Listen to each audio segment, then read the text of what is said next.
doing the script. You want to wait for Mr. Stone? Then I can do it. Okay. The Task Force on Declassification of Federal Secrets will come to order. Welcome, everyone.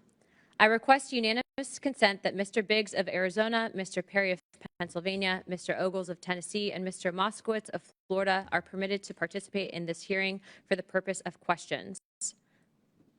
Without objection, so ordered. Without objection, the chair may declare a recess at any time. I now recognize myself for the purpose of making an opening statement. Good afternoon, esteemed colleagues, distinguished guests, and fellow Americans watching today. We stand at a pivotal moment, a juncture where history demands our unflinching attention and our unwavering commitment to the truth. The assassination of President John F. Kennedy on November 22, 1963, remains one of the most defining and haunting events in our nation's history. For over 6 decades, questions have lingered, shrouded in secrecy and speculation. With the recent efforts made to declassify over 80,000 pages of classified documents, fighting against the request of redactions, combined with prior releases under the previous administration, we have an unprecedented opportunity to peel back the layers of the dark day and lay bare the facts for all to see. For the first time in years, we are seeing a complete cooperation between the U.S. government enterprise.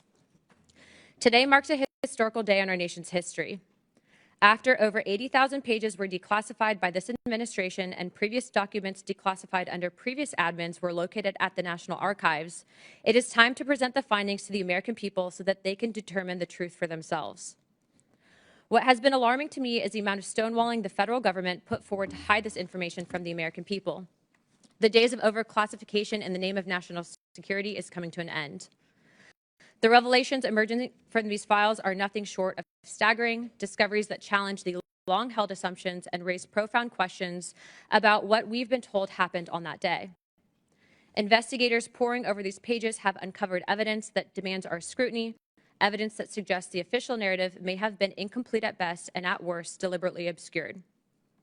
It has become apparent that in this investigation, some factions of the federal government did not want to be transparent. This type of perspective cannot exist in a free and fair society, and today we have called some great witnesses. To be quite honest, we had more, but for various reasons, those individuals did not want to come forward. I also understand the implications that this has on the family, and it is not our objective to reopen old wounds, but to ensure that what happened to President John F. Kennedy can never happen again in U.S. history. That can only be done if the truth is known to the American people and the facts are able to speak for themselves. The courage of those who are here today, experts in their fields, underscores the gravity of this moment. Their testimony will help us piece together a puzzle that has been fragmented for too long. Let me be clear. There are sincere concerns and discrepancies regarding the Warren Commission pushing forward a narrative without all the facts and, according to testimony of various witnesses, omitting evidence. I would also further argue that the handling of this investigation has largely contributed to the deep distrust the American people have had with the federal government and various intelligence agencies. It is those facts that I hope to present to the American people today. For years, we've relied on a report that, while maybe well-intentioned, was built on a foundation of omissions and half-truths. Now, with these newly declassified documents, we can confront those discrepancies, whether it's inconsistencies in witness accounts, overlooked intelligence, or the troubling indications of interference that investigators are just now bringing to light. This is not about rewriting history for the sake of sensation. It's about honoring our duty to the truth and to the citizens we serve. As we begin this hearing, I ask you to approach it with open minds and steadfast resolve. The American people have waited long enough. They deserve answers, not obstruction. They deserve a government that trusts them with the unvarnished reality, not one that hides behind locked vaults. What we uncover today may unsettle us, but it will also empower us to learn from the past to protect our future and to ensure that transparency triumphs over secrecy. Let us proceed with the seriousness this moment demands for the sake of justice, for the memory of President Kennedy, and for the soul of our republic. Thank you. I would like to now recognize Ranking Member Garcia for the purpose of making an opening statement. Well, thank you very much, Chairwoman Luna. Before I begin, I just want to just publicly first congratulate you on a, I think, tremendous effort, obviously, within the Congress and your support of new parents in the Congress. And I also want to recognize the hard work that many folks from our caucus as well participated in, but I think that was a very courageous step forward, so I want to just congratulate you on your success so far, and we look forward to the days ahead there. Now, I've been asked to serve as the ranking Democrat on this task force to ensure that we remain focused on transparency and have a focus on the truth. Now, declassification of historical documents and careful review of the research can always provide us new and meaningful information to the public on a variety of topics. Now, for this hearing, I do have some broad remarks about declassification, but I want to start with, I think, really grounding us in who President Kennedy was and some facts about the president and his legacy. Now, we know that President Kennedy's assassination was a defining moment in our history and a genuine trauma for millions of Americans and people across the world. It has been, of course, an object of interest for decades. It's also a very human tragedy. President Kennedy was a son, a father, a brother, and a husband, and we should never lose sight of his family, and they're having to revisit this moment over and over again, as of course it's an important moment in American history. And I also don't want to lose sight of President Kennedy's legacy. President Kennedy stood proudly for American leadership. He fought for values all over the world. In the face of Russian threats, he told the free people of Europe that he stood with them. And he told the world, of course, over and over again, that America would stand for peace and for justice. And I want to read a quote that he said that America would, quote, pay any price, bear any burden, meet any hardship, support any friend, oppose any foe to assure the survival and the success of liberty, end quote. We know he founded the Peace Corps, USAID, and his patience and restraint guided the world through the Cuban Missile Crisis. He reminded us that, and I quote, civility is not a weakness, and sincerity is always subject to proof, end quote. Of course, he broke barriers with our nation's first Catholic president. And in his inaugural address, he reminded us that we all have the power to abolish poverty as a single important mission of the United States and the world. He believed in service, he believed in government, and that government could achieve big things. He also, of course, fought for everyday things that Americans cared about. He fought for unions. He fought for federal workers to organize. He increased the minimum wage. And he laid the groundwork for the Civil Rights Act and called upon Americans to address the moral crisis of racial injustice. President Kennedy was actually the president that coined the phrase, a rising tide lifts all boats. It's a vision of the world, of course, where we all work together to make the country a better place for everyone. And I do not want to lose sight of his legacy in today's hearing or in any future conversations about this, of course, horrific moment in American history. His values are values that motivate us all to this day. Now, I also share the chairwoman's interest in transparency, and in transparency in a variety of topics. We've worked together on various issues that relates to UAPs, other declassification issues, and we know that in the past, the government has overclassified documents. I mean, I think that is a known fact that we should all agree on. This has been a bipartisan priority and discussion for decades.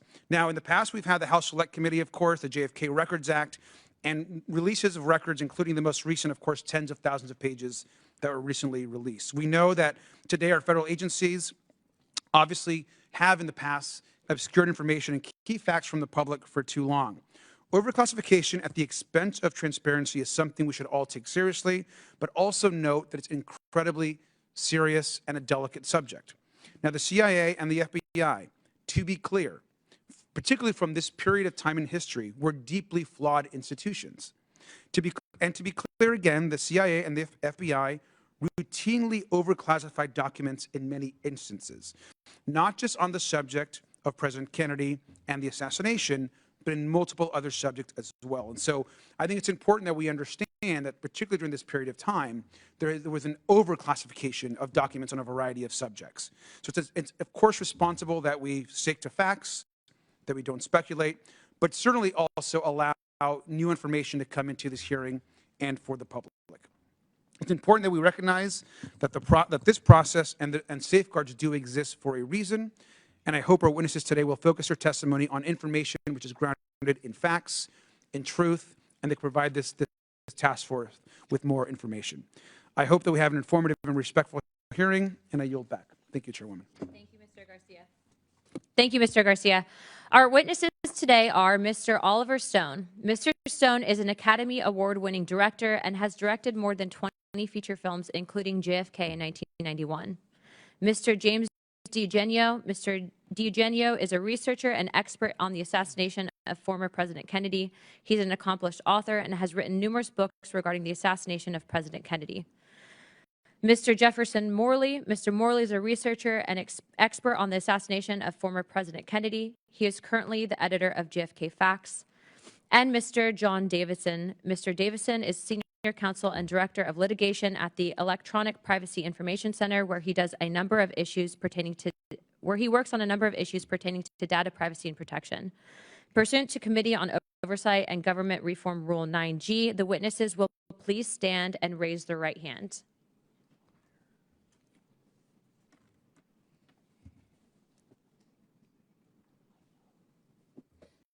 Do you solemnly swear or affirm that the testimony that you're about to give is the truth, the whole truth, and nothing but the truth, so help you God?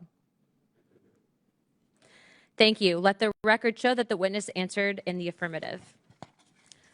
The task force certainly appreciates you for being here today, and we look forward to your testimony.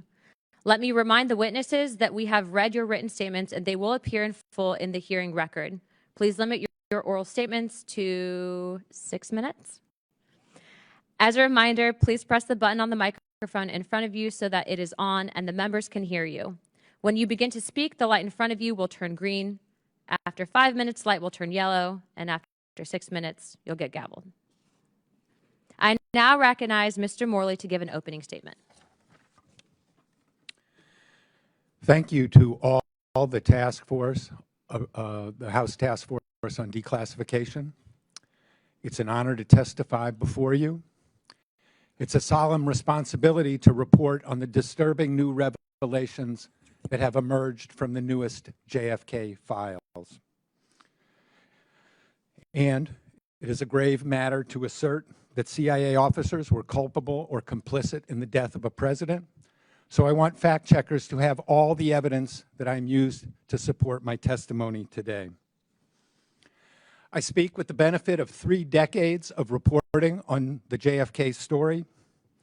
My first article on the role of the CIA in the events that led to the assassination was published in the Washington Post 30 years ago this week. As I pursued this story, I practiced the tried and true techniques that I learned at the Post.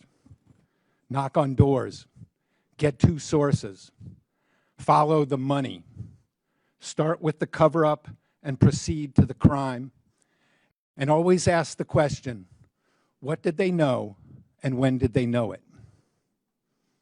I did not start with a conspiracy theory, and I did not go looking for a smoking gun. I started with an open mind and looked for a fact pattern. As I interviewed and reported and researched on this story and the role of the CIA, I consistently avoided judgment on who was responsible, individually or institutionally. My research and reporting simply didn't give me a clear answer to the question, who killed JFK? What was clear over time is a new fact pattern. In the spring of 2023, the CIA fully declassified for the first time its pre-assassination file on Lee Harvey Oswald, the accused assassin who denied killing the president and was killed himself in police custody before he could defend himself. I have a copy here of the CIA's pre-assassination file on Lee Harvey Oswald, and I'm submitting it for the record. The declassified Oswald file runs to, and fact checkers can confirm this, 198 pages. In the fall of 1963, in November of 1963, this file was held in the office of James Angleton, counterintelligence chief at CIA headquarters in Langley, Virginia, not 5 miles from the White House where President Kennedy lived and worked. To be sure, the declassified Oswald file is not a smoking gun. I showed it to journalists whose judgment I trust, and they shrugged. They said this is evidence of Incompetence. CYA, they said, cover your ass. I didn't quite believe that, but I couldn't prove them wrong until March 18th. That was the day that the National Archives began posting long secret JFK assassination records that had been withheld from public view for decades. I started by looking at 9 declassified documents about Mr. Angleton. He was the man who compiled the Oswald file. And when I came to a long secret transcript of Angleton's testimony to the House Select Committee on Assassinations in 1978, my reservations about passing judgment on the responsibility vanished. One newly declassified passage showed that Angleton had lied under oath about his surveillance of Oswald's correspondence while he lived in the Soviet Union from 1959 to 1962. And that, for me, was a tipping point. The transcript, which the CIA withheld from public view for half a century, confirmed a disturbing fact. James Angleton is the 3rd senior CIA officer known to have lied under oath about what they knew about the alleged assassin Oswald before JFK was killed. The first was Deputy Director Richard Helms. He lied to the Warren Commission in May 1964 when he said under oath the CIA had only, quote, minimal information about Oswald before JFK was killed.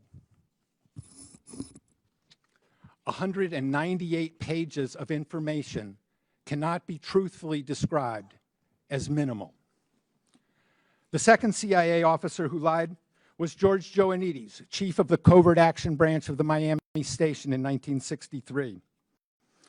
His agents in the top secret AMSPEL program generated propaganda about Oswald's pro-Castro activities both before and after the president was killed. 15 years later, in 1978, the CIA inserted Joannides into the House JFK investigation, and he blocked any investigation of contacts between Oswald and his AMSPEL agents. Obstructing Congress cannot be considered evidence of incompetence. And this is what I believe in summary. One false statement might be incompetence. A second false statement might be CYA for the first false statement. But 3 false statements by top CIA officers about Kennedy's accused killer, that is a pattern. It's a pattern of misconduct. It's a pattern of malfeasance. If 3 police officers lie about their knowledge of a homicide defendant, that cannot be considered exculpatory evidence. To the contrary, it shows guilty knowledge and criminal culpability. It is, in a word, incriminating. The new fact pattern leads to a new conclusion. We know now what they knew about Oswald and when they knew it. We know now that Richard Helms, James Angleton, and George Joannides were responsible for or complicit in the death of the president, either by criminal negligence or covert action. My recommendations to the task force are 1, secure and release the personnel file of George Joannides, and 2, ask the CIA to provide a public statement answering the question, why did these 3 men lie to JFK investigators? The answers will help fulfill the task force goal, the president's goal, and the people's goal of full and complete JFK disclosure. Thank you. I now recognize Mr. Stone for an opening statement.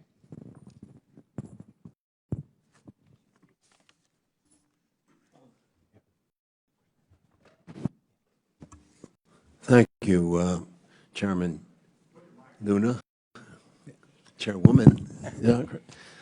It's a pleasure to be here. You know, I was here 33 years ago.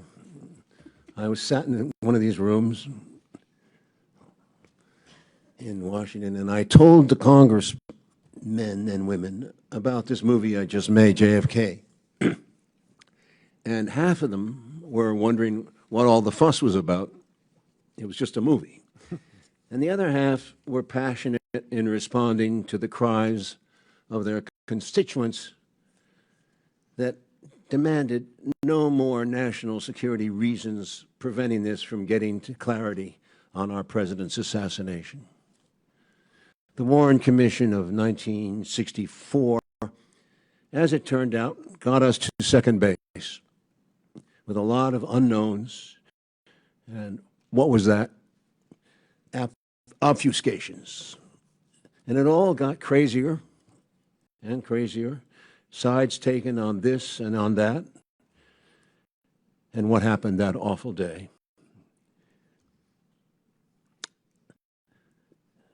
It wasn't clear as to who the heck did this. Killed the president at high noon in Dealey Plaza in Dallas on November 22. And then year by grudging year, we learned in increments a little, but not much more. Often one step forward and two steps back. And now it's 2025. 58 years since Jack Kennedy was killed in '63. Repeat, almost 60 years. That's about two generations. Let's say from 1900 to 1960.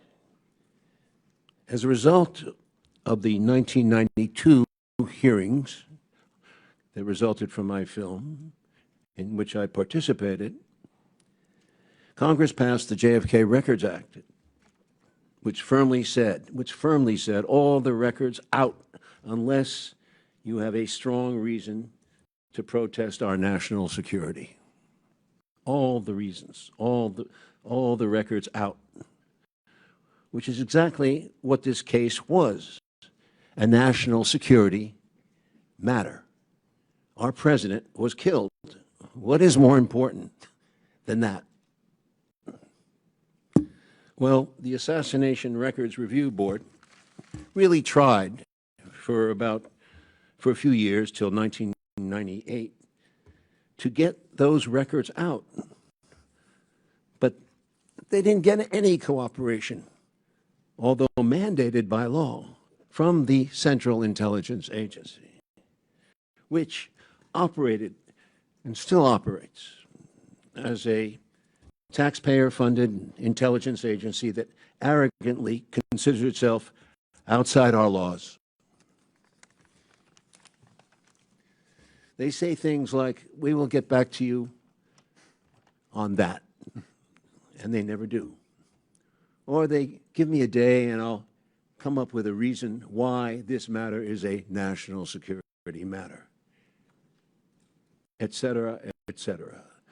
Nothing of importance has been revealed by the CIA in all these years, although we know from other records that there's a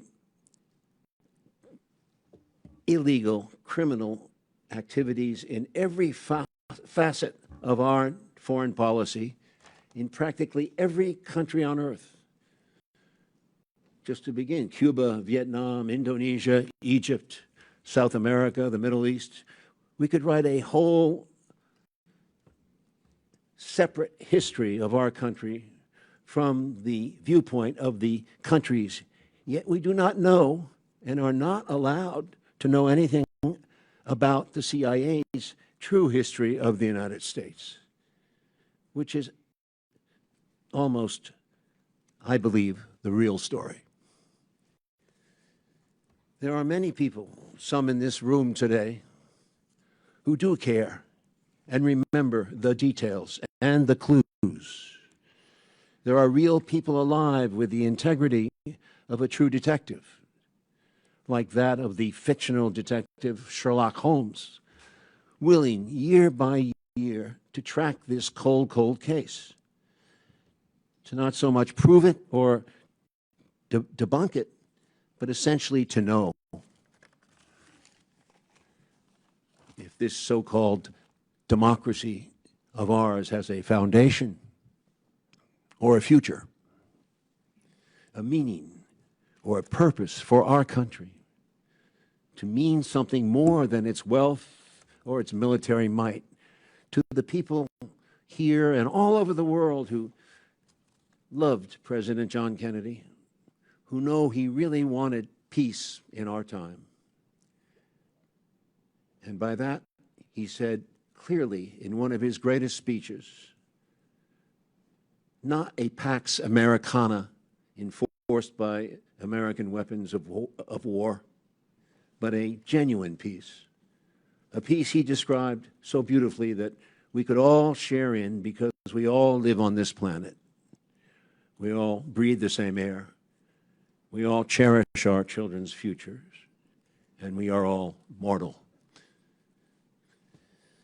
Can we return to a world where we can trust our government to level with us, the people for which this government exists? And if some people in power betrayed our Constitution and chose the path of war over peace, let the rest of us see past the lies and let us hear what we think happened. And with that knowledge, let us forgive, but not forget the transgressions, and let us praise the representatives, Democrat and Republican, who believe with the vast majority of the American people that the truth is the greatest treasure a Socratic soul can attain in this lifetime. I asked the committee to reopen what the Warren Commission failed miserably to complete. I ask you in good faith, outside all political considerations, to reinvestigate the assassination of this President Kennedy from the scene of the crime to the courtroom, which never happened, but which means the chain of custody on the rifle, the bullets, the fingerprints, the autopsy that defies belief, and that if it were a murder, we'd have given to the poorest man dying in a gutter. Let us reinvestigate the fingerprints of intelligence all over Lee Harvey Oswald from 1959 to 1960, his violent death in 1963. And most importantly, this CIA, whose muddy footprints are all over this case, a true interrogation.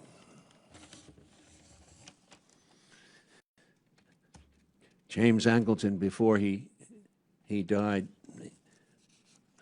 who was one of the original members of the CIA, was talking about Dulles and Helms and the others, what he called the Grand Masters. And he's a Catholic. Angleton was a Catholic, in search perhaps of repentance before his death. He did say, quote, if you were in a room with them, you were in a room full of people that you had to believe would deservedly end up in hell. I guess I will see them soon. This is our democracy. This is our presidency. It belongs to us. Treat us with respect. Thank you. Thank you, Mr. Stone. I now recognize Mr. DiEugenio for an opening statement. Thank you, and thanks for having this hearing. I think it's an important subject, and I spent about 32 years on it. Sir, please turn on your microphone. Thank you. Do I have to hit this? Yes, sir. Is The that big better? red button. Okay, good. Why are we here? Why are we dealing with a subject that occurred over 60 years ago? Well, the JFK case is one that simply will not go away, no matter how much the MSM tries to minimize it or make it disappear. 65% of the public does not buy the Warren Commission verdict of Oswald as the lone assassin. But even more startling, and this is very important, I think it speaks to the point that Mr. Garcia was talking about. over 90% of the public believes that something monumental happened after the Kennedy assassination, that the United States went from a country that was bathed in triumph and optimism after World War II to one that was now covered with cynicism and skepticism. All right, so as you can see, me, Oliver, and Jeff are not alone in those feelings. All right. Now, what's the immediate reason why we're here today is, well, according to a congressional statute, we should not be here. And I'm sure you're aware of this because the JFK Records Collection Act said that in October of 2017, everything on the Kennedy case should be declassified, no matter what. And President Trump actually talked about this about a week and a half before it was supposed to be done. And he said he was looking forward to doing this. And by the way, if you know the statute, he was the only one who could stop it from happening. So on the day this was supposed to occur, he was visited by some higher-ups in the intel community.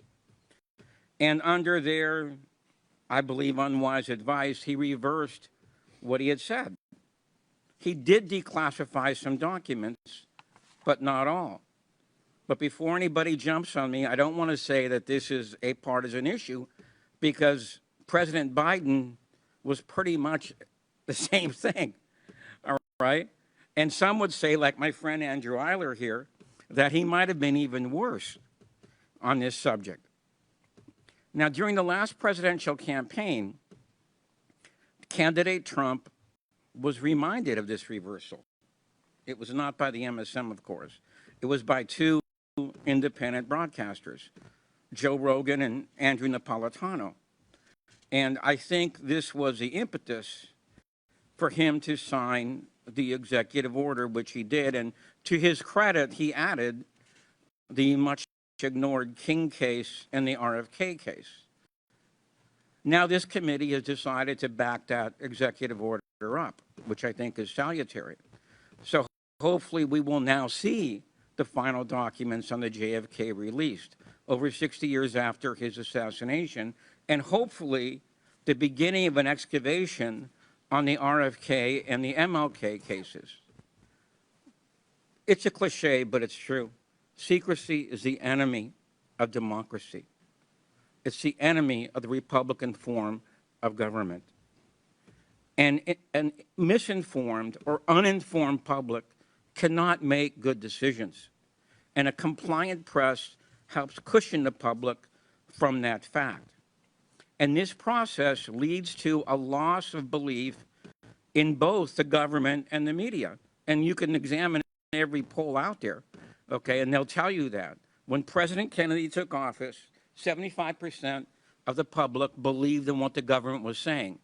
By the 90s, it was down to 19%, all right? The biggest year drop was the year the Warren Commission was issued, all right? Now, from the beginning, the FBI and the CIA, as these two gentlemen have mentioned, have refused to divulge all the information they have had about the murder of President Kennedy. And I want a popular example, which I'm sure everybody here is familiar with. I'm sure you're all familiar because it actually made it into the MSM about the Schlesinger memo. This was the memo written by Arthur Schlesinger at JFK's request to do a top-down reorganization of the CIA because he believed that he was deceived and lied to about the Bay of Pigs invasion. All right? Now, I'm sure you also know that that was censored. About two of the most important pages were censored by the CIA, okay? These dealt with a very important subject, which is the control of the State Department by the Central Intelligence Agency. That many of these State Department employees overseas are not really State Department employees. They are really CIA guys undercover. And Schlesinger cited the Paris office, all right, which is very important because these guys are trying to overthrow de Gaulle at the time, and JFK gets on the phone with the ambassador and says, look, I don't know what these guys are doing half the time. Okay, so I don't even know if we're involved with this covertly or not. All right, and he was trying, and Schlesinger's memo was trying to get control of that.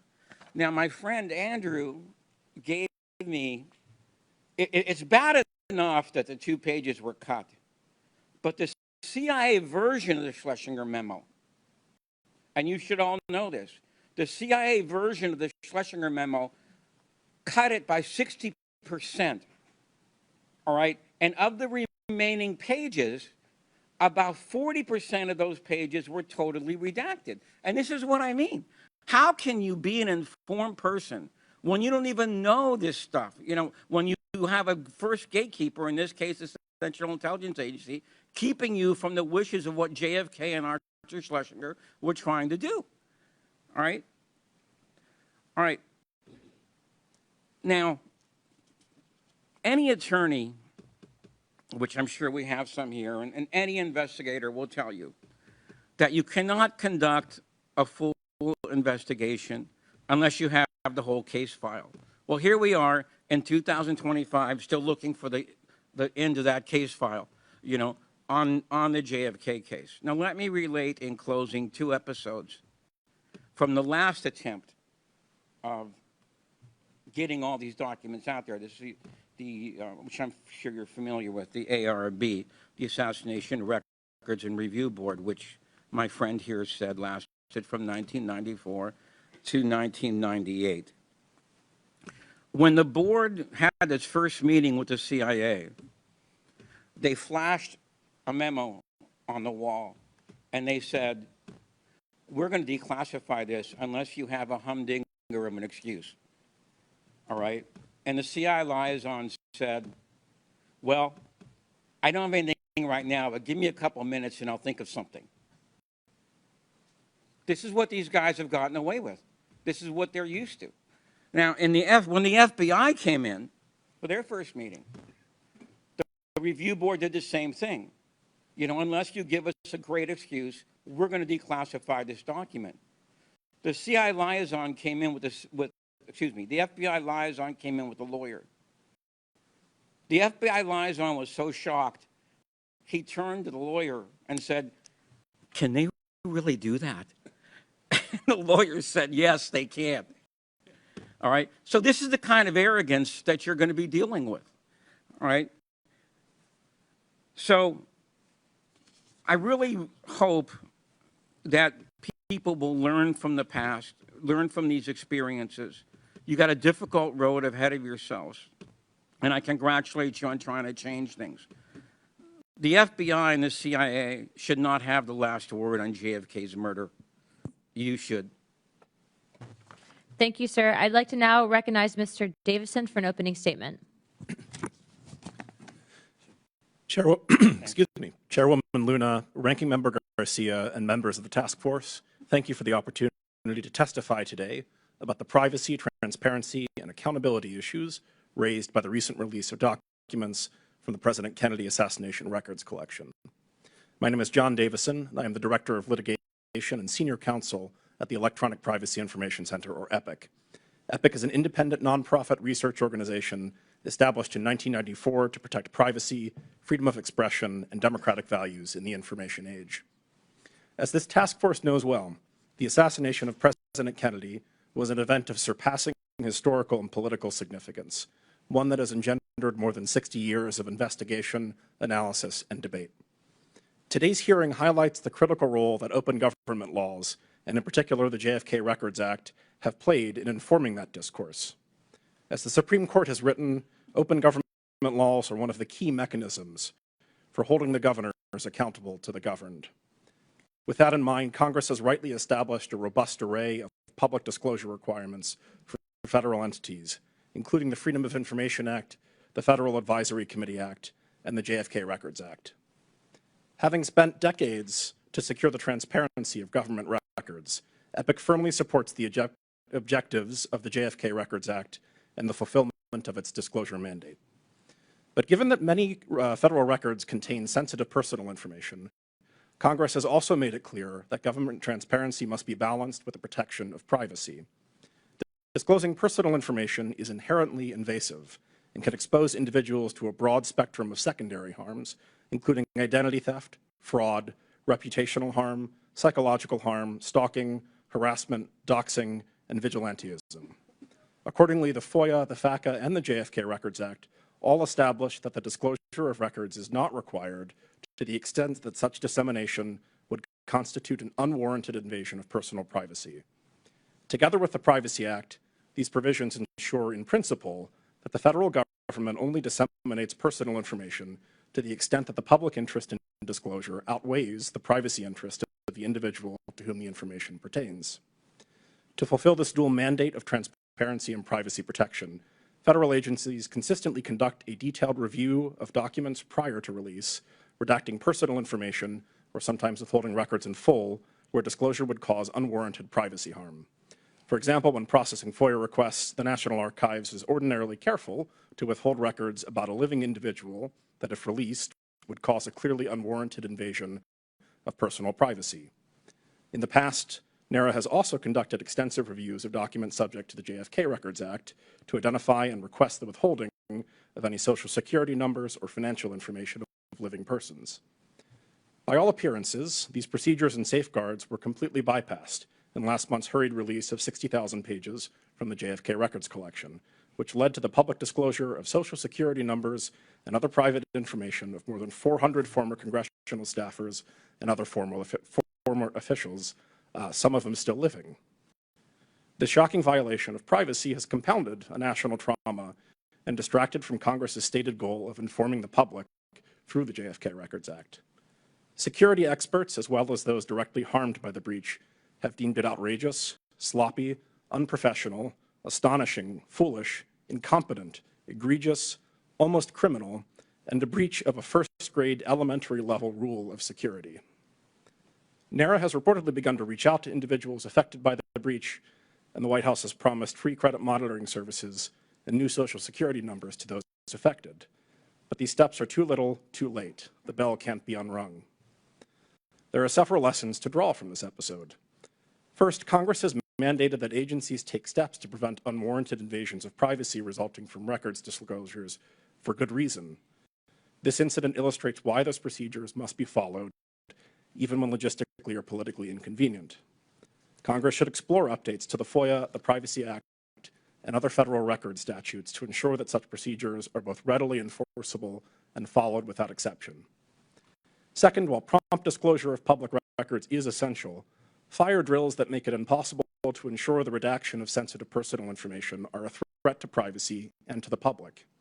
Although it is difficult to see how any agency could have completed an ongoing review of 60,000 pages within the 24 hours abruptly allotted, this incident serves as a reminder of the need to adequately fund public records offices throughout the federal government to ensure that they can carry out their weighty and growing responsibilities in a timely fashion.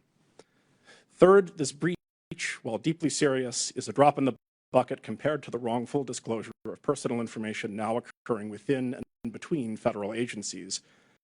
Failing to rein in the ongoing government-wide misuse of systems of records by largely unaccountable actors risks far more dangerous consequences. Thank you for the opportunity to testify today.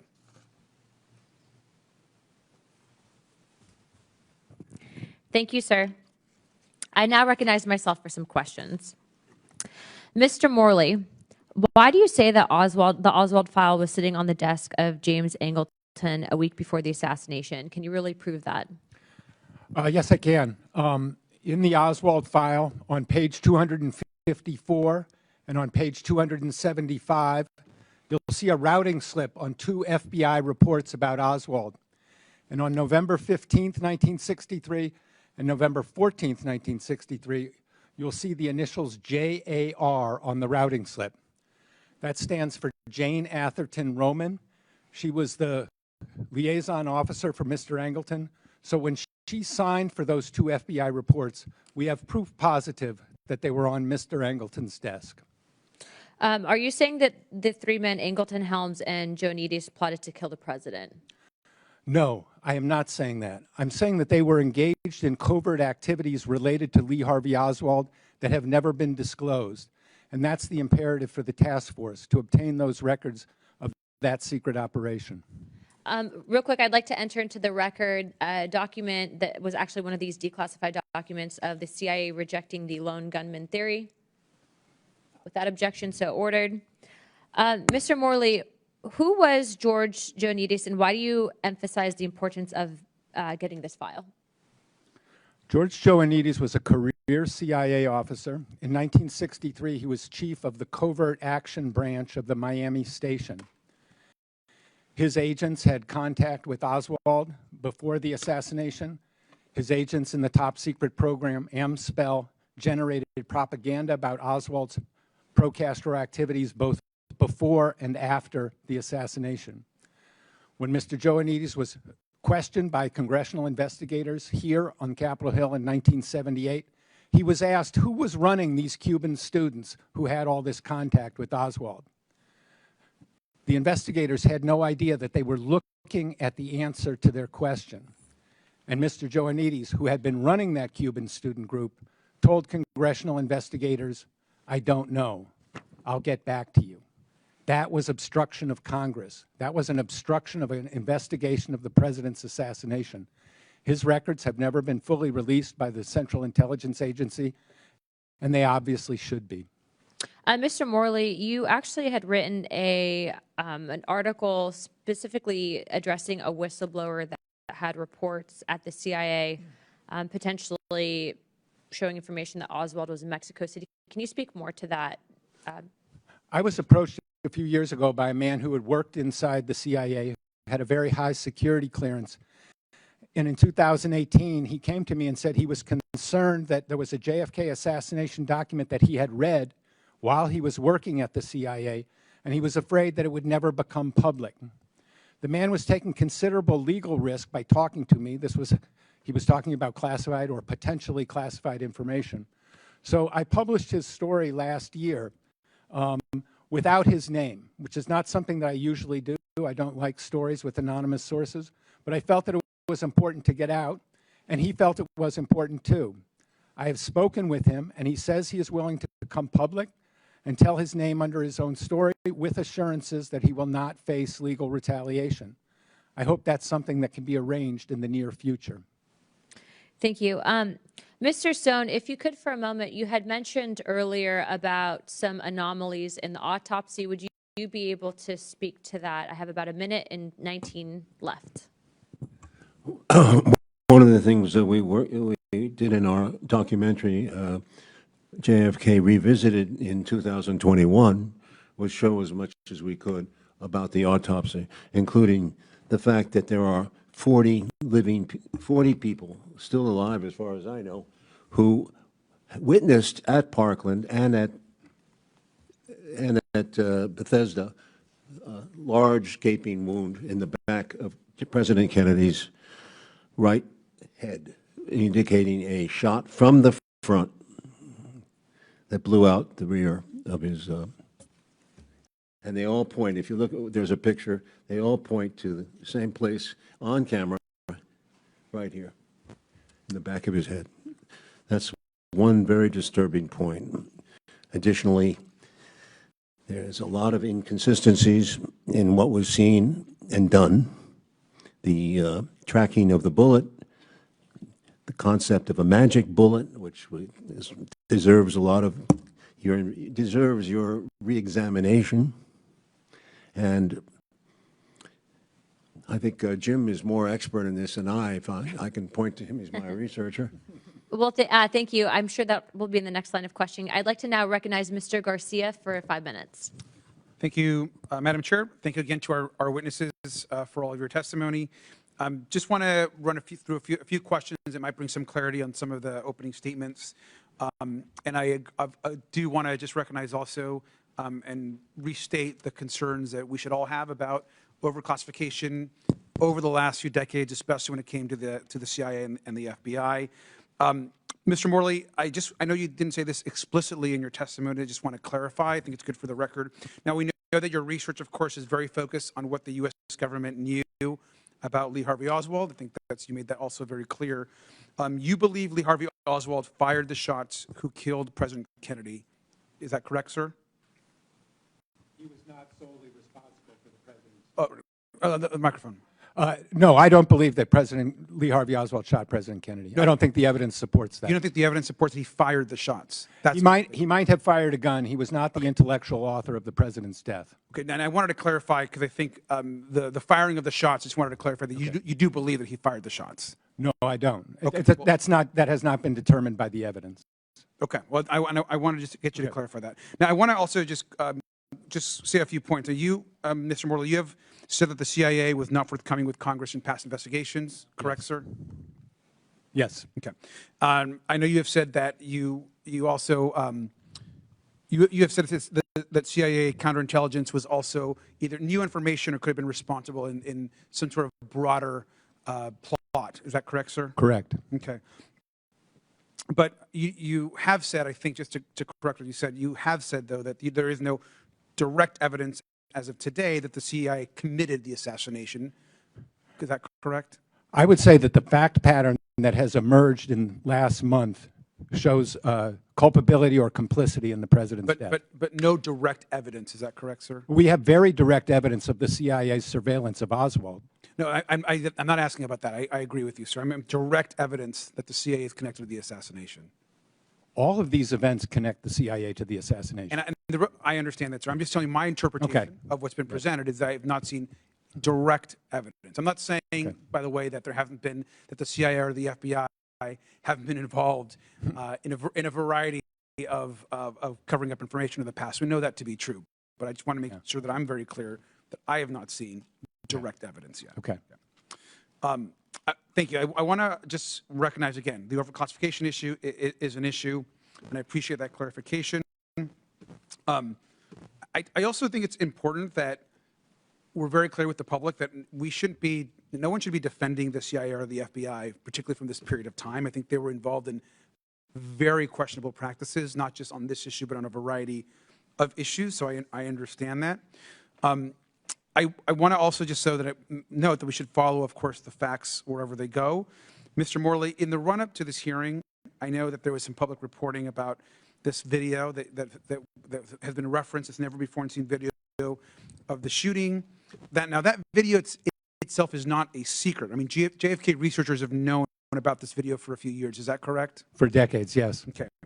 And the film is not definitive about Oswald's whereabouts at the time of the incident.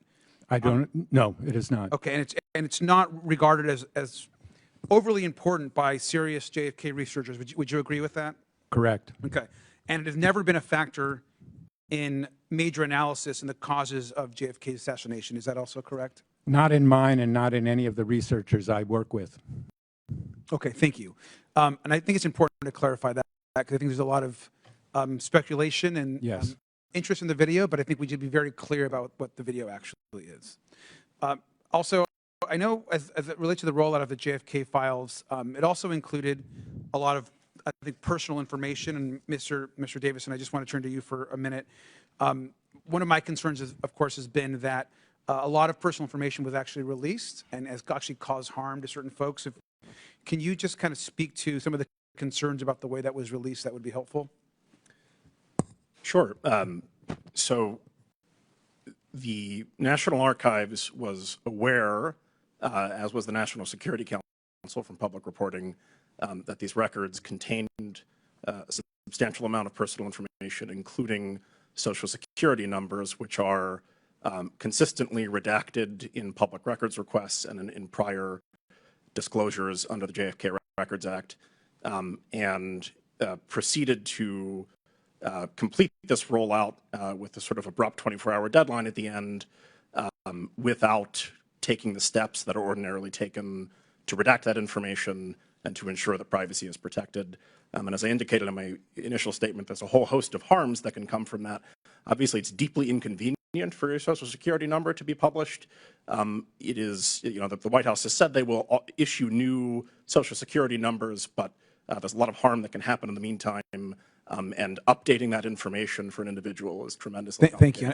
My time is concluded. So I just just want to add to that point that as we declassify and work with the archives and others, we've got to make sure that people's personal information, of course, isn't being used in a way that's negative and conducts their family. So thank you. Agreed. Thank you, Mr. Garcia. And I will now recognize myself for 5 minutes. First of all, I want to say thank you to all of our witnesses who are here today. I also believe I want to say that the American people deserve transparency, not just on JFK files, MLK, Epstein list, all the things. I also want to say I'm grateful to President Trump for keeping good on his promise for transparency. This is a man who literally also took a bullet for his country. And I agree with you, Mr. Stone, on your testimony and your opening statement. Giving our country, giving our democracy meaning and a purpose for a nation. And that, to me, personally means getting to the bottom of the truth, getting the truth out of whatever three-letter agency is hiding information, whether it's from Congress, whether it's from the American people.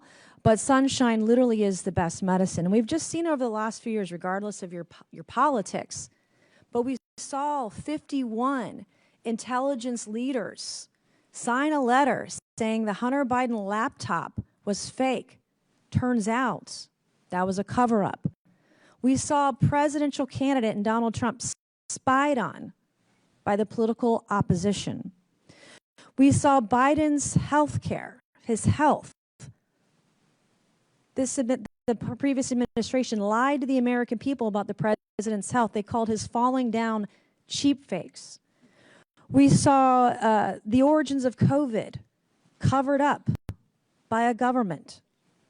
We saw documents after documents, hidden from the American people. Donald Trump was treated differently when they found documents at Mar-a-Lago versus the way Joe Biden was treated when they found documents in his garage.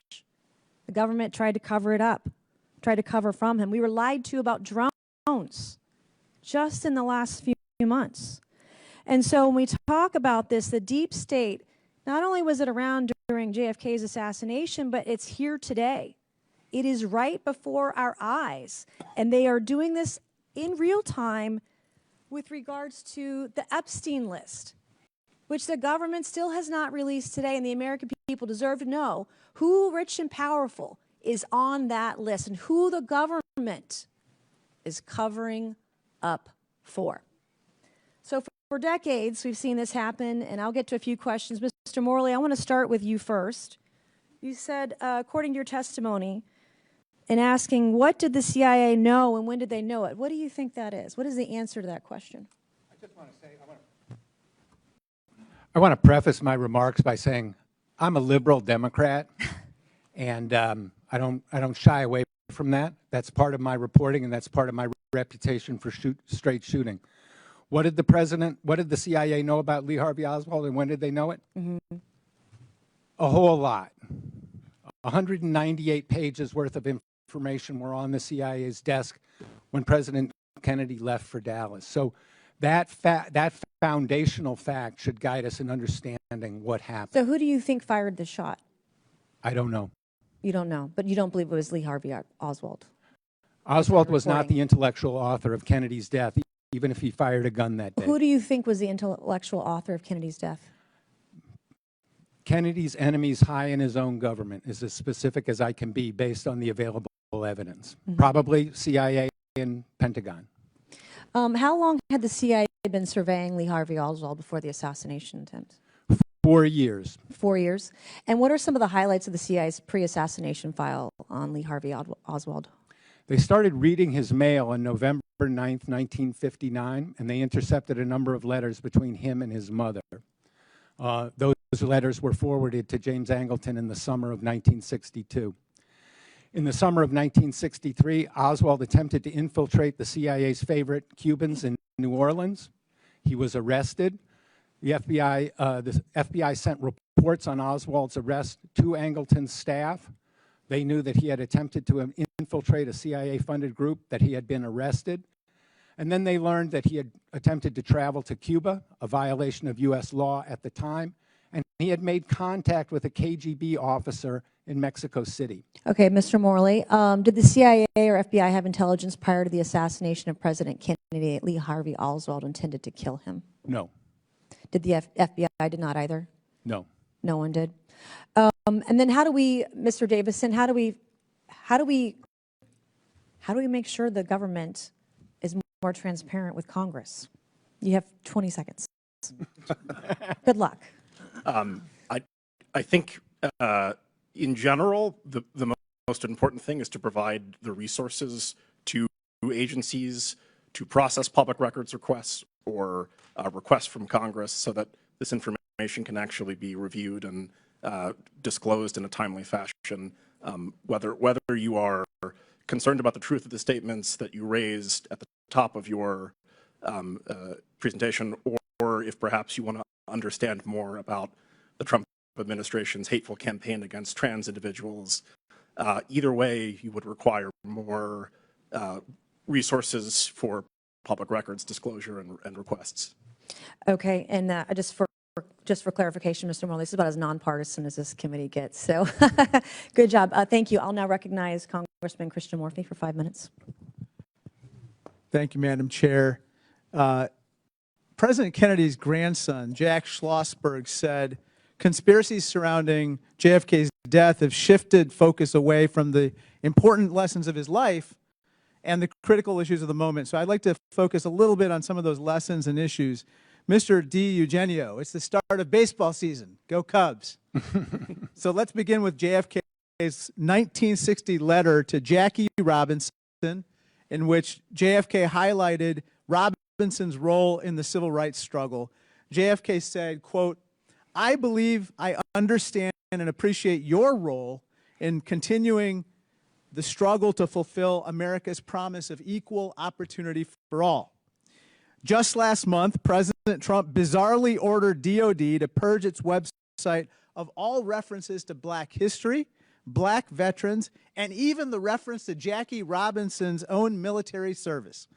In response, Mr. DiEugenio, you posted that what Trump did was, quote, really sick. That's what you said, and that's what you believe, right, sir? Yes? Did I say that? Yeah, you did. And Okay, I'm sorry. I don't recall saying that. Okay, maybe I did, maybe I didn't. Okay. yeah, it's I right wish here. you'd have This is given your it me tweet. before so I could have looked at it. Mr. Morley, you said that JFK, quote, took great risks on behalf of all Americans in resisting the forces of militarism and racism. Yes. Donald Trump, on the other hand, recently eliminated, believe it or not, the prohibition on federal contractors using or maintaining racially segregated facilities. JFK would have rejected what Trump recently did, correct?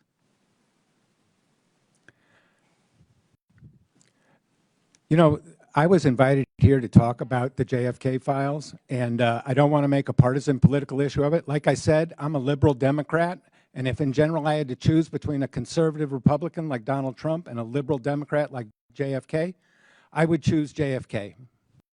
Well, let me talk about USAID for a second, because that was something that JFK actually established. Sir, recently, USAID is now being shuttered. Again, that is something that is a very important part of his legacy, and that's something that he would have opposed, obviously, correct? I think President Kennedy would have said that no government agency is sacrosanct, and I'm sure he would have said that any federal agency that should be abolished should be done in consultation between the President and Congress. And that hasn't been done here, yes, sir? Not that I know of. Let me turn to another topic.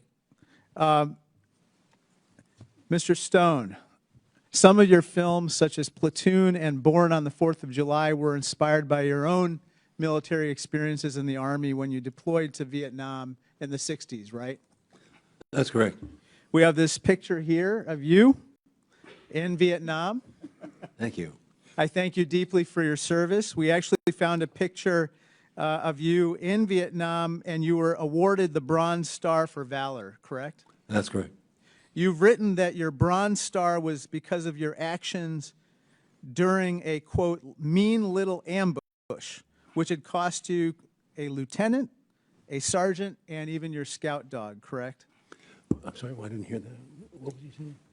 He said, did it cost you a lieutenant and your scout dog, the ambush? No, that's another incident, sir. That was later on in another infantry unit. That was the reason that led to my Bronze Star. Bronze Star came in August of that year. This wound occurred in October of '67. Can I ask you about that? It's ambushes like this where sometimes people are waiting opportunistically to fire upon you, but sometimes they have some type of information that allows them to lie in wait for a surprise attack. And part of that information could be your whereabouts or the timing of your arrival, correct? You're talking about friendly fire or fragging? Is this what you're... Ambush from the enemy. Ambushed, to be ambushed by your own man? Your own troops? Is that what you're saying? Ambushed by the enemy, the adversary. The adversary. Okay. Well, I'm a little confused, but I just want to make the point that yes, there was a tremendous amount of friendly fire casualties in Vietnam, and there's in any war, I believe. In my experience, 10% doesn't even describe it. I think it's closer to 15 or 20% in terms of friendly fire deaths and wounds. Yeah, Mr. Stone, we'd like to thank you for your service to this country. You are a war hero. You have a Bronze Star and a Purple Heart, and I think this committee reflects that. Thank you. The chair would like to now recognize Mr. Burchett. Thank you, Chair Lady. For over 50 years, the assassination of President Kennedy has been shrouded in secrecy and corruption. The American people have been lied to repeatedly by this federal government. President Trump's executive orders declassified the critical documents. I think is a step in the right direction, but Congress must ensure that the bureaucrats in Washington, D.C. don't get away with what they've done, and they don't get in the way of transparency. Mr. Stone, I know you've talked about chain of custody, and I'd like to hear your thoughts on some of the NBC videos. And I know that since you've already talked about your service to our great country from '67 to '68, you were twice wounded in action. You received a Bronze Star, a Purple Heart, an Air Medal, and the Combat Infantry Badge. And we salute you for your service, sir. Today is the 80th anniversary of the invasion of Okinawa, and that's an island my dad was on. And he told me, he said the Purple Heart was one medal he was glad he never got. Mr. Stone, I'm going to ask for the indulgence of the chair lady and the members if I could just yield my time to you and you to discuss anything you would like to pertaining to this subject and to ask any of the other men up here on the dais with you any questions you would like. Well, I'd like to point out that in our film, JFK Revisited 2021, which is an important, I hope members of the committee have a chance to look at it because it is a follow-up to the original film, and it's a documentary made with Mr. DiEugenio as a writer, in which we take the evidence from the AARB and we examine as much of it as we can. Included in that is the concept of chain of custody. We interviewed Henry Lee, who is one of the country's leading, what would you call him? He's the leading criminalist in America. Okay, a criminalist, whatever that. Okay, he was saying to us repeatedly, and he's on camera, a chain of custody has to go from the scene of the crime to the courtroom. Otherwise, it doesn't. You cannot bring the charge on Oswald or anybody. Well, that doesn't exist in this case. We went through this in the documentary. The rifle itself is not the one that is described in the film. It was shown of a man, a detective walking out with a rifle in his arms raised. That rifle does not resemble the one that was bought by Oswald out of the Chicago, supposedly bought by Oswald. Hidell was his name. The one held up was a Mauser, and the one he allegedly shot him with was a Mannlicher Italian carbine. The difference is that the one in evidence is longer. It's about 4 inches longer.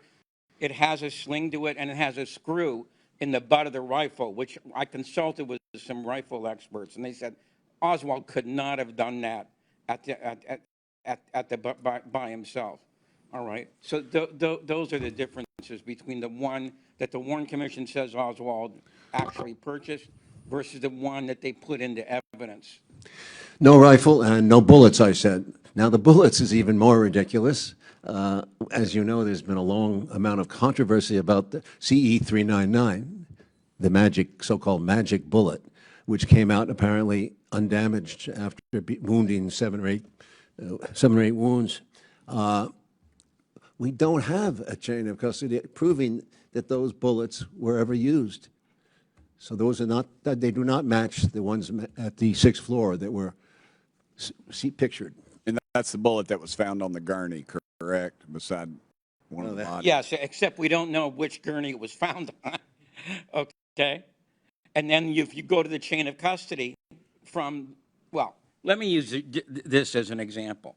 According to the evidence, all right, that bullet was turned over to the FBI at 9:20 that night. Okay, well, here's the problem. Frazier, who was the FBI ballistics expert, had the bullet at 7:35. How on earth can you have a bullet that hasn't been delivered into the White House? Because that's where the exchange took place. So that's one of the big problems. And I could go on for 2 hours on what's wrong with CE-399 as a piece of evidence. I don't think any district attorney in the United States would even try and submit CE-399 because it would blow up in your face.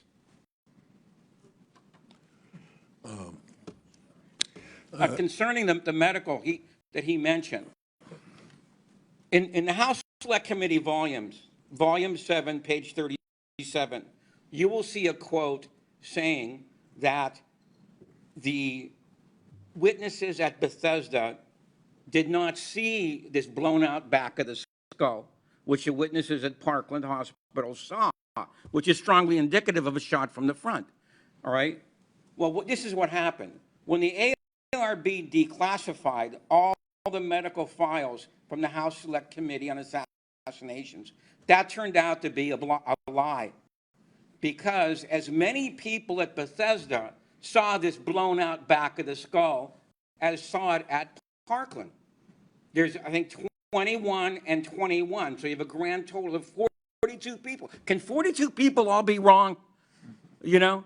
I mean, that just defies imagination. 435 people are often wrong, but that's Congress. That's Congress. Thank you, Mr. Burchett. Ms. Lee, you're now recognized for 5 minutes. Thank you, Madam Chair, and our Ranking Member Garcia for convening today's hearing, and thank you so much for the witnesses for being here.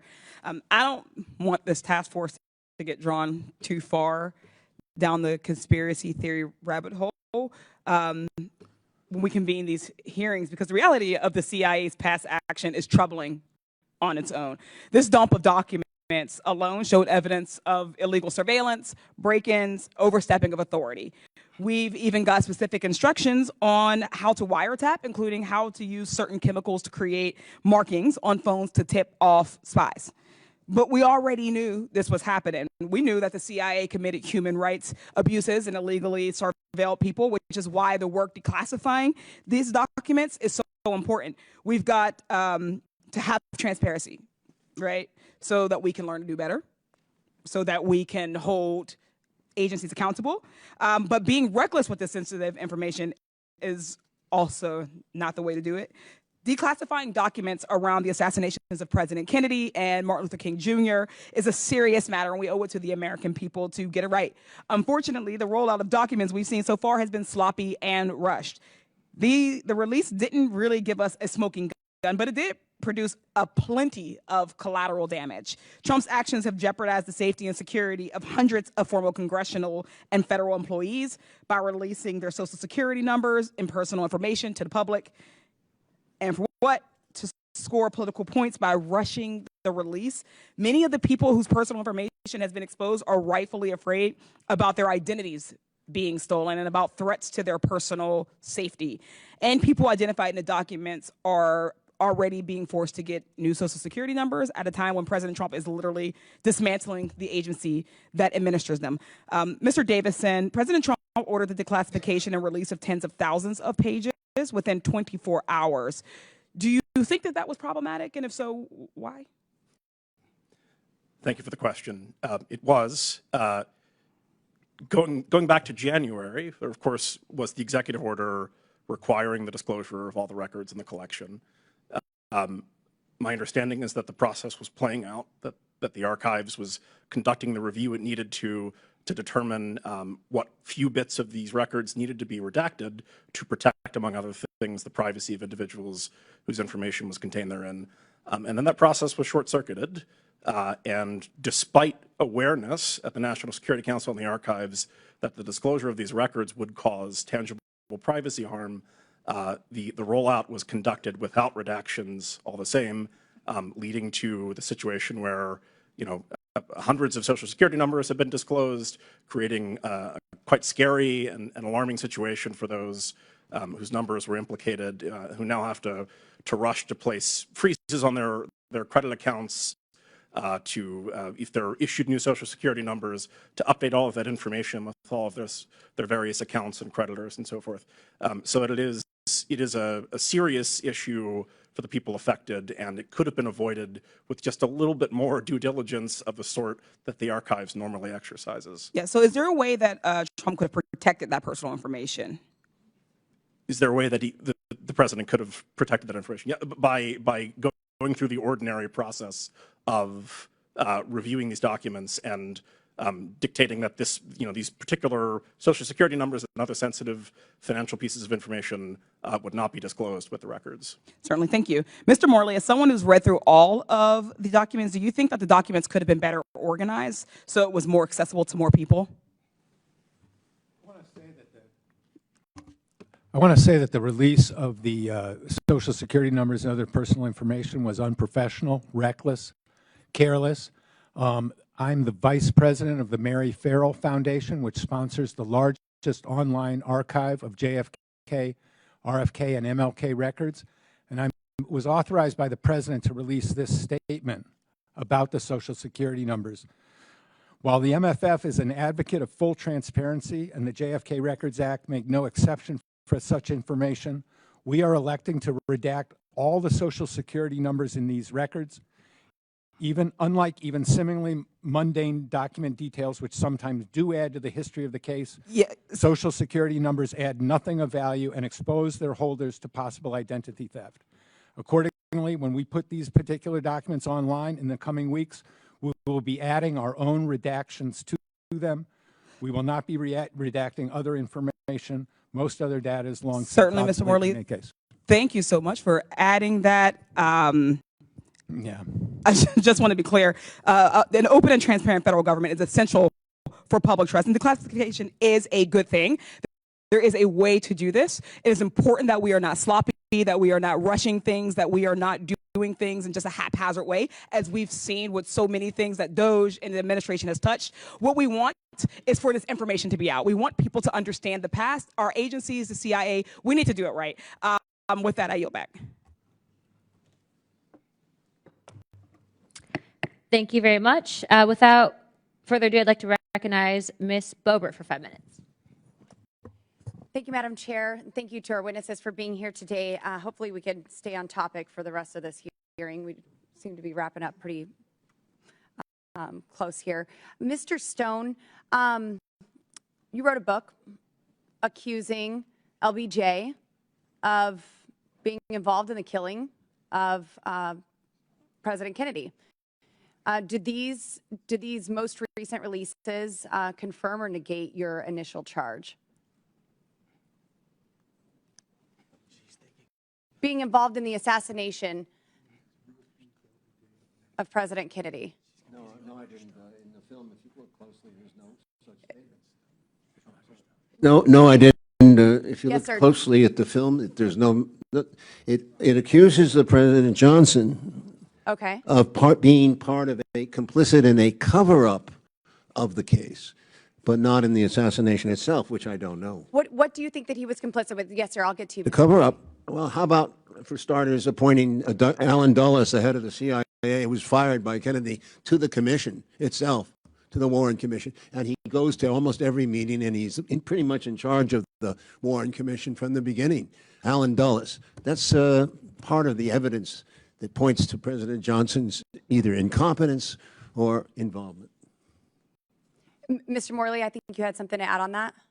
I think you're confusing Mr. Oliver Stone with Mr. Roger Stone. It yet. Who? Sorry. It's Roger Stone who implicated LBJ in the assassination of the president. It's not my friend Is that what all the Oliver Stone. whispers were there? I may have misinterpreted that, and I apologize for that. But there seems to be some alluding of, like you said, incompetence or some sort of involvement there on the back end. And so sorry, I'm going to move on. Mr. Morley, I would like to talk more about the CE 399 and this file. I want the American people to know what's in there, that what was recently released, how that lines up to this, and how we could get more clarity there. I'm not familiar with the number that you mentioned. Mr. D. Are you talking about Commission Exhibit 399? Yeah. Okay. I yield my time to Jim. All right. I have more questions for you too, All right. Mr. Morley. The Commission Exhibit 399 has a very wild trajectory, which I think any person familiar with ballistics, would question in the first place. Then the second place is it has a very, very dubious chain of custody. All right, from it was first captured at Parkland Hospital. Tomlinson and Wright, who worked there, turned it over to the Secret Service. Then the Secret Service turned over to the FBI. Any investigator would want to interview Mr. Wright because he was the security guy who turned over the bullet to the Secret Service. Well, Wright was not interviewed, and there's a good reason he wasn't interviewed. When Josiah Thompson was writing his book, 6 Seconds in Dallas, he interviewed O.P. Wright, who was the director of security at Parkland Hospital. And he said, yeah, I'm the guy who gave and Thompson put up a picture of CE 399 in front of him. And Wright said, they say that's the bullet that I turned over to the Secret Service? And he said, yes. And he says, no, I did not turn over that bullet. And he opened up the drawer, okay, and because he was in charge of the whole security thing, and he pulled out a bullet and says, this is the kind of bullet that it wasn't a hunting round, okay, all right? And so he said, and he was, by the way, he was so stupefied that after the interview, he chased Thompson down the hallway. And he said, are you sure that's the bullet I said, that they said I turned over? And he said, yes. And he just shook his head. I can't believe, he couldn't believe it. Thank you. I would love to go into that deeper. But Mr. Morley, before my time is up, why do you believe that the CIA was surveilling Lee Harvey Oswald in the years before JFK's assassination? And what methods did the CIA use in this surveillance? One of the documents that was released last month revealed that when Angleton put people on the list for intercepting their mail, his purpose was to approach them to be a contact or a source. So I believe that Angleton, when he put Oswald under mail surveillance, was considering using him as a contact, as a source. The means of surveillance that were used were first mail surveillance, and then Oswald came under photographic surveillance, wiretap surveillance, and contact with CIA-funded groups. Thank you. Madam Chair, I yield. I now recognize Ms. Crockett for 5 minutes.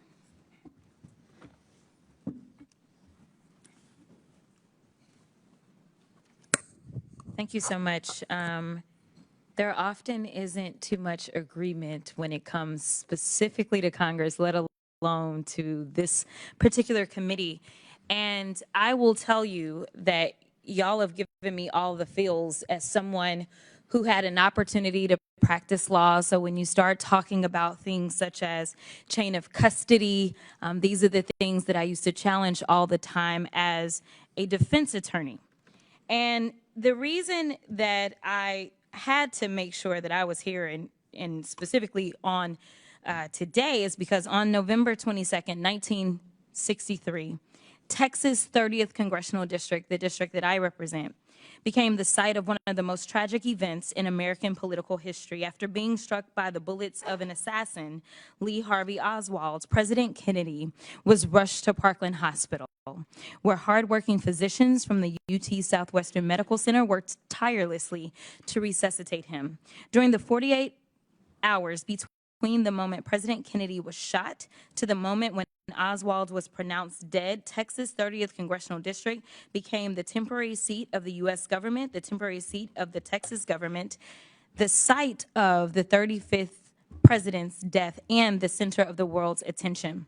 While I value government accountability and transparency like most of my colleagues, nearly all the previously classified JFK assassination files are now public and show no evidence of a CIA conspiracy.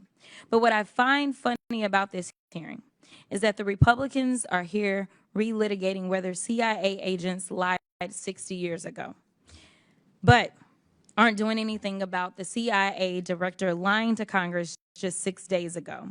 We should be having a hearing on the fact that the unqualified Secretary of Defense and other senior Trump officials were carelessly discussing classified military plans over an unsecure Signal group chat.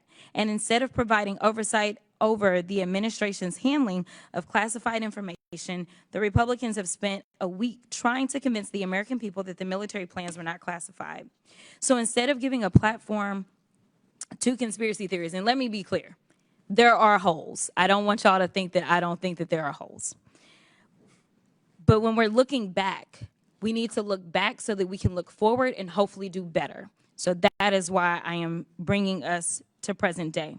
It might be helpful if we walk everyone through the classification and declassification process, since the Republicans have decided to do it this way. Federal law defines classified information as, quote, information or material requiring a specific degree of protection against unauthorized disclosure for reasons of national security. Federal law also defines disclosure as, quote, communicating, providing, transmitting, transferring, conveying, publishing, or otherwise making available.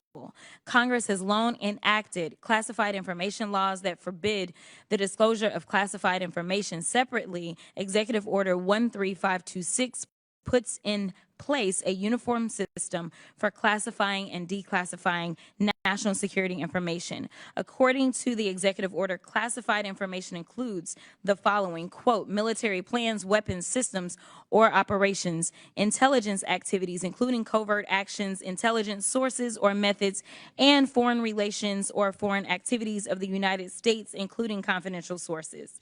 Under the, quote, general responsibilities provision of the executive order, quote, heads of agencies shall ensure the agency record system are designed and maintained to optimize the appropriate sharing and safeguarding of classified information and help facilitate its declassification, not to mention that it's also illegal under federal law to destroy classified documents and information. So this administration is breaking law by discussing classified information over unsecure channels and breaking the law by destroying the evidence of the conversations. We wouldn't be able to have today's hearing if the CIA destroyed the records associated with the assassination of President Kennedy. So, Mr. Morley, wouldn't it be impossible for you to accurately report on the JFK assassination if the CIA and FBI deleted all documents like the Trump administration officials plan to do in the Signal group chat? The CIA destroyed a lot of records related to President Kennedy's assassination. Again, I didn't come here to engage in a debate about partisan politics. I think everybody agrees about the JFK files. And I want to endorse Mr. Davison's call for full funding of public records offices in the government. I understand. And Mr. Stone, wouldn't it be nearly impossible to produce a film if there was not a legitimate record of these events taking place?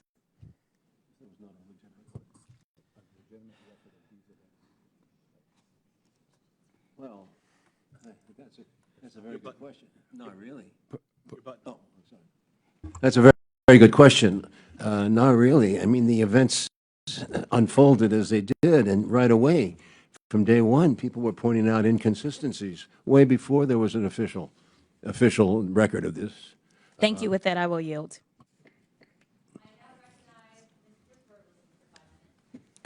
Mr. Morley, Mr. Stone, Mr.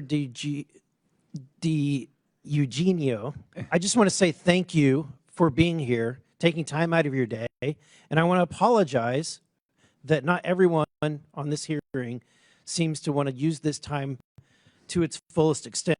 And so I want to start by saying thank you, Mr. Stone. Shortly after your film's release, the United States Congress passed the JFK Assassination Records Collection Act of 1992, and you did something that I don't know that I've done in my career. It passed unanimously.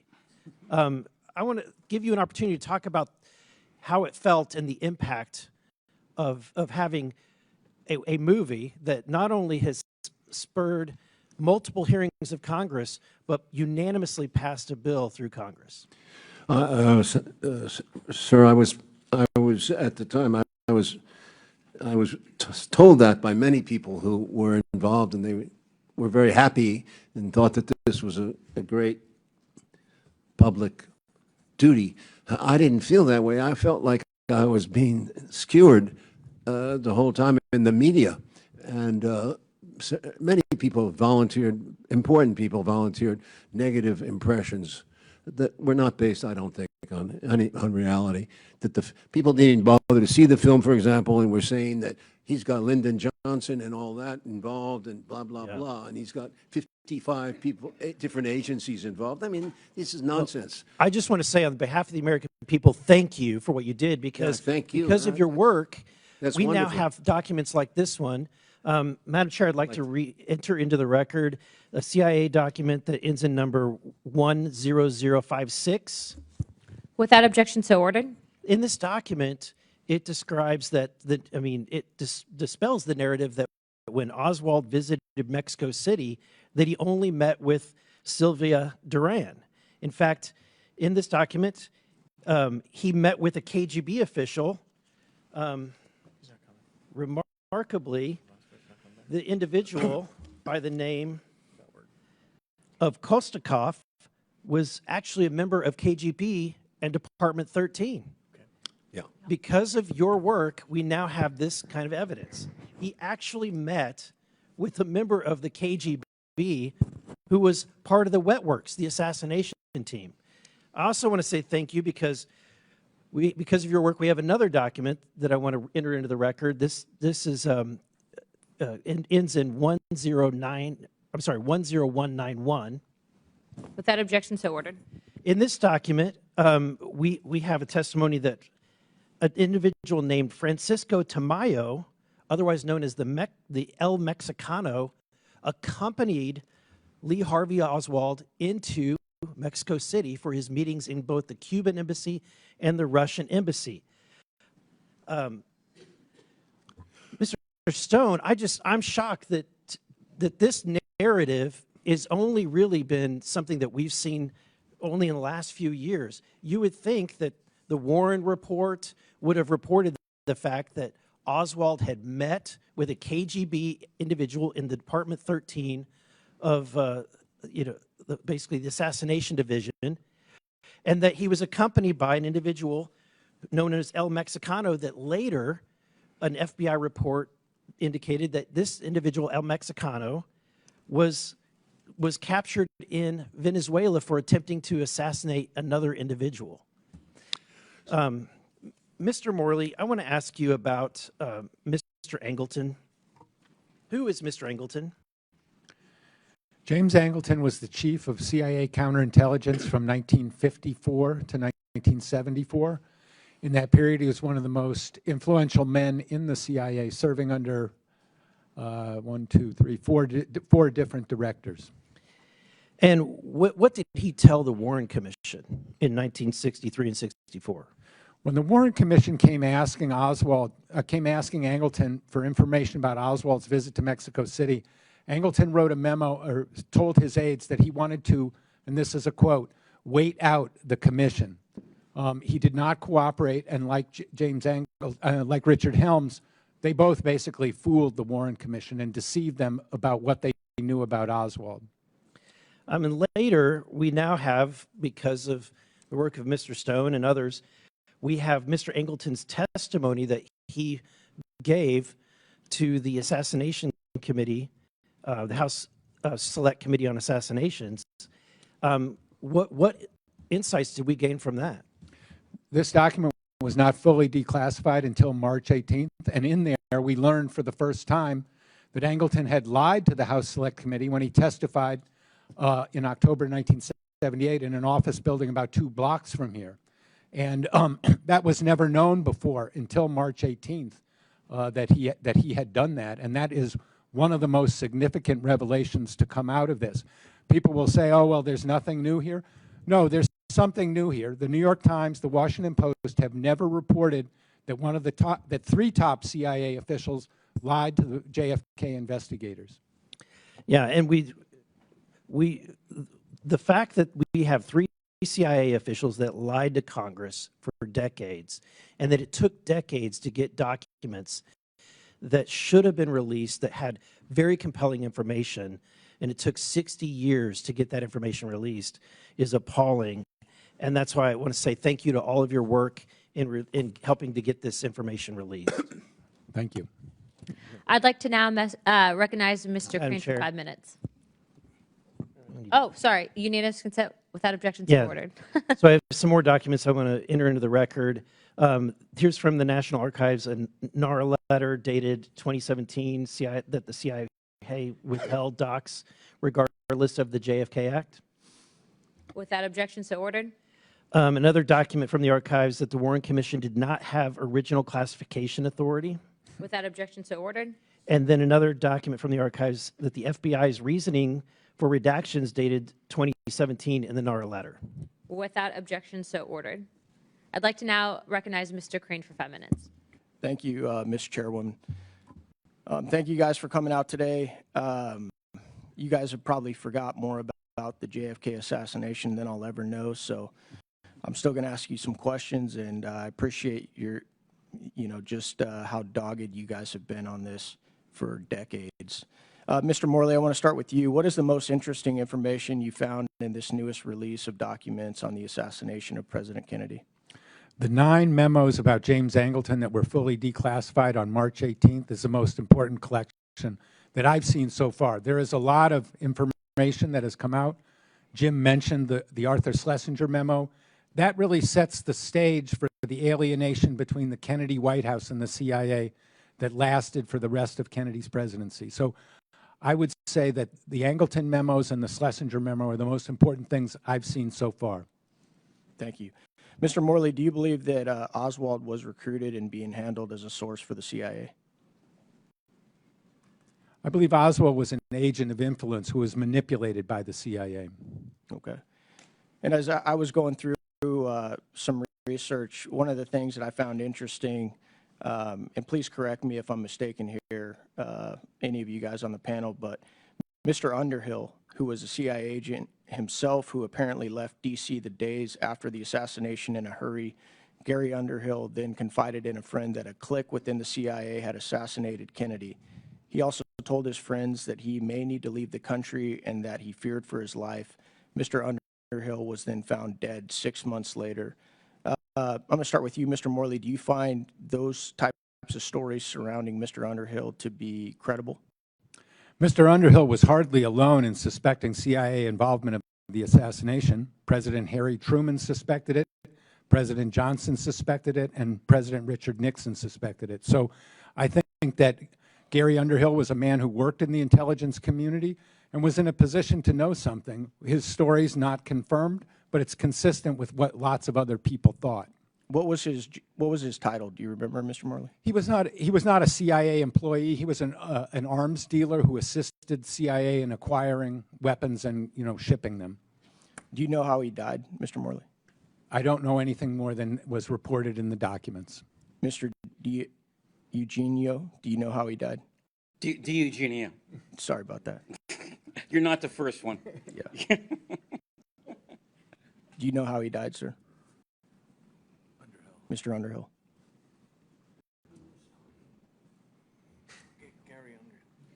Do you know how he died? Gary Underhill? Yeah.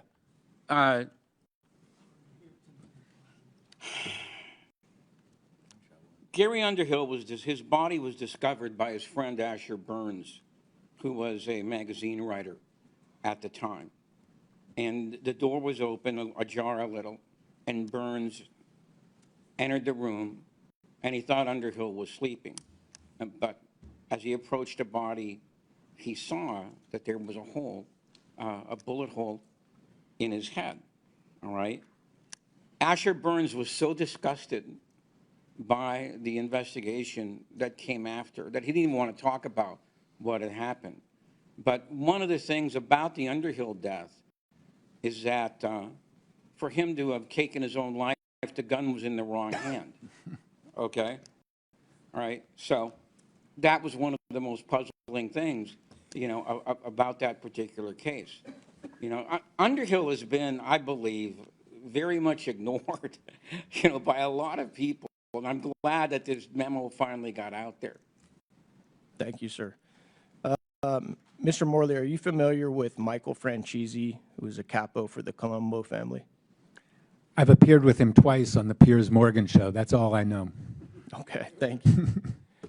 He claims that the mob was involved in this hit since the deal between the Kennedys and the mob was broken after the election. Do you find that to be credible?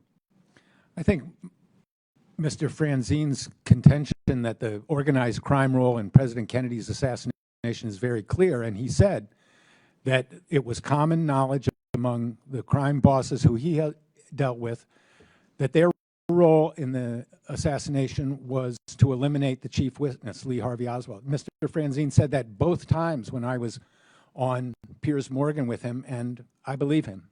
Yeah. Thank you. This question is more based on the future, or I should say the present day. After 2 assassination attempts of President Trump within the last year, and the little that we now know about Thomas Crooks and Ryan Ruth, do any of you guys on the panel believe that we are seeing history repeat itself? No. Mr. Stone?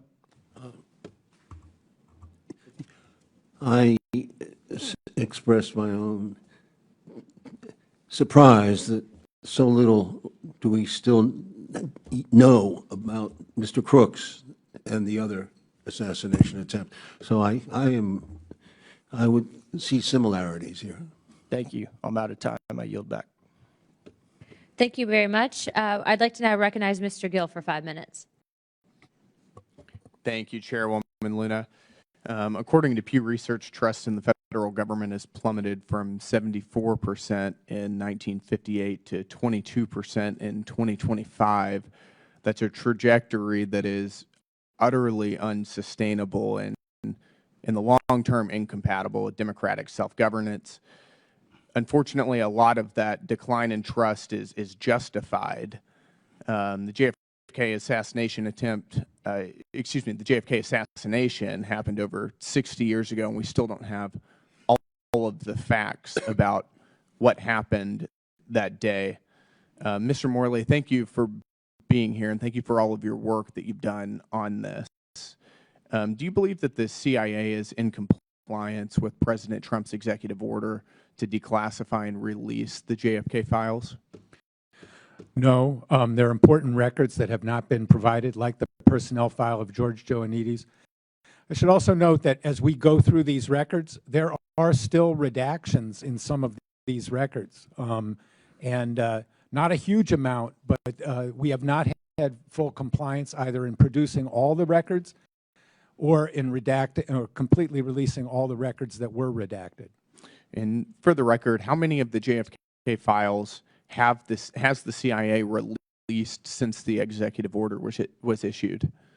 The figure of 80,000 pages is accurate as far as we can tell, and that's information from several thousand documents. Are those from the CIA specifically? Most of the records that were released last month, about 80% of them were from the CIA. Okay. And how many documents do you believe the CIA still has that either haven't been released or are overly redacted? Since we haven't seen them, it's hard to put a number on it, but I would put the number in the hundreds. Okay. Hundreds of documents. Hundreds, okay. And you are one of the foremost researchers on this topic. In your opinion, since the Warren Commission, has the federal government been forthcoming with information related to the JFK assassination? No. All of this information could have been released a long time ago. By law, all of it should have been released 8 years ago. So the attitude of obstruction and obfuscation from the CIA started on November 22nd, 1963, when CIA officers started lying about what the CIA knew. And that attitude, unfortunately, has continued to the present day. And we've had several congressional investigations related to these files. During those inquiries, in your estimation, do you believe that any FBI, CIA, or other government officials have lied under oath or deliberately misled investigators? In my remarks, I identified 3 of them who definitely lied. It's beyond reasonable doubt. Counterintelligence Chief Angleton, Director Helms, and Branch Chief George Ioannidis. Mm-hmm. And given the amount of uncertainty that we have related to these files, do you believe that there's information that we'll never know about because, for instance, maybe the information has already been permanently deleted, or the figures involved have died? I'm actually optimistic that we can get to the bottom of this matter. We have a new attitude on the part of the government. We have President Trump's executive order, which strengthens the existing mandates of the JFK Records Act. So I think if the task force and the public and the Congress apply pressure and demand this material, we can get it and we can reach a decisive clarification about the causes of President Kennedy's assassination. Thank you, and I'd like to yield the balance of my time to the chairwoman. Thank you very, very much, Mr. Gill. Mr. Stone, I'd like to ask you specifically, in talking with you earlier, you mentioned 3 women that were witnesses that had their testimonies omitted by the Warren Commission in regards to seeing Oswald in the book depository. Can you speak to that a little bit, please? Yes, it's a very interesting piece of information that we put into our documentary, JFK Revisited.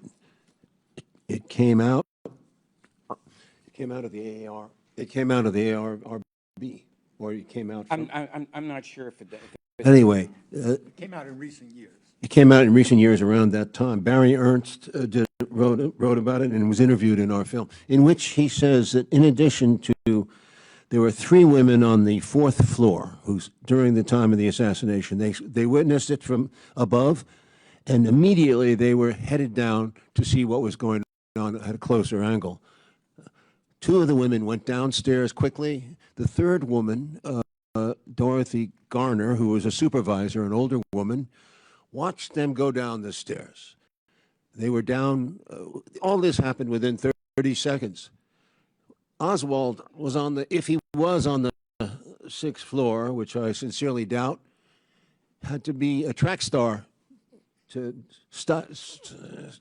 store the weapon, to run across the floor and go down those same stairs, and appear as he did to Marion Baker in the 2nd floor lunchroom. All of this was highly unlikely, and I think that should be addressed. 2 of the women are still alive. See, no, Victoria Adams passed away. I think Sandy Stiles is still alive. The Garner, it's called the Stroud document, and it has Garner's testimony in it. All right. This was discovered by writer Barry Ernst in 1999 as a result of the ARB. All right. And it turned out that the Texas Attorney General, Stroud, had talked to Garner, the supervisor, and sent this information to the Warren Commission in the summer of 1964. But you won't find it in any of the Warren Commission volumes, even though it's a kind of important piece of evidence, because Garner said that, she never saw Oswald on the stairs, and the 2 girls went down before the policeman and the supervisor Roy Truly came up. So it's very hard to believe that Oswald was tearing down those stairs, and this woman never saw him.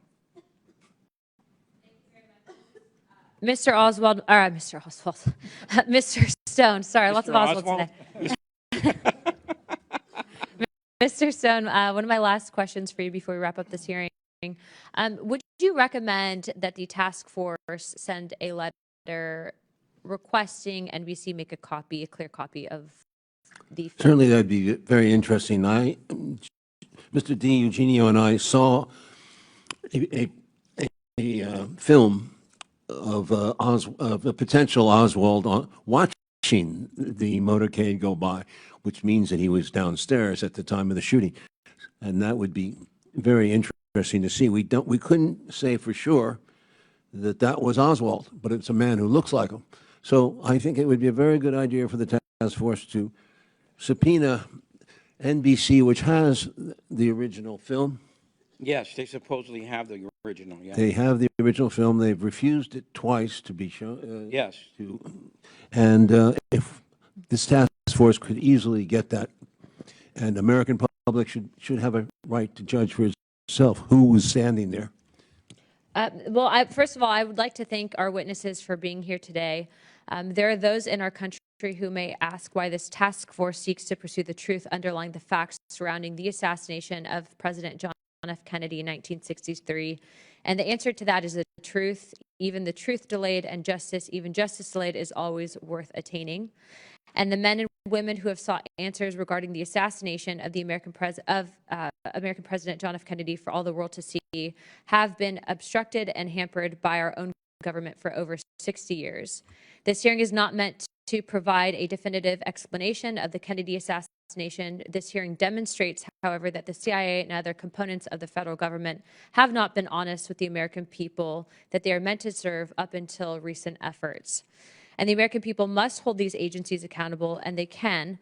I've invited Mr. Stone, a filmmaker, to this hearing because he did just that, motivating Congress in the 1990s to pass a law that began the declassification process. And I'd like to applaud our president for continuing this process as he promised to do so. Researchers like Mr. Morley and Mr. DiEugenio have provided new information that helped bring light to some of the darkest days in American history. And I would like to thank the witnesses again and applaud their work. The search for truth continues, and the task force will pursue this at any price. I'd also like to note that we are planning on sending a letter to NBC requesting what you've recommended, Mr. Stone. Before I wrap it up, I would just like to say, do you guys have any statements in closing for the American people?